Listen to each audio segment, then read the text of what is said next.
अमरीका दरियाफ्त हुआ या फतह। रेड अनडीनज़ की गुमशुदा तारीख।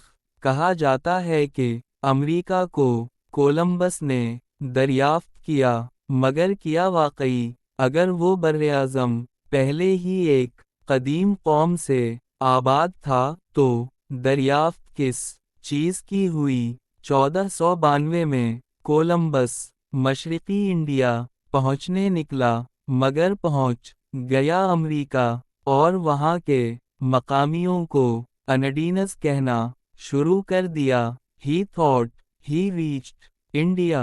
He was wrong, dead wrong. Red Indians या कदीमी अमरीकी एक मुकम्मल तहज़ीब थे। उनके कबाइल, सकाफ़तें, इबादात और ज़बानें हज़ारों साल से मौजूद थीं। जदीद साइंसी तहकीक बताती है कि ये कौमें हज़ारों साल पहले मशरिकी एशिया से आएं। चीन, कोरिया और मंगोलिया जैसे इलाकों से वो बेरिंग स्ट्रेट के बर्फानी ज़मीनी पल से गुज़रकर अमरीका में दाखिल हुए।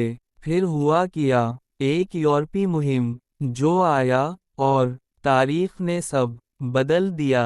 मकामी बाशिंदों को उनके ही वतन में अजनबी बना दिया गया। दरहकीकत ये दरियाफ्त नहीं थी, ये एक फतह, एक कब्ज़ा था। तारीख को दोबारा लिखना होगा ताकि हम सच को पहचान सकें।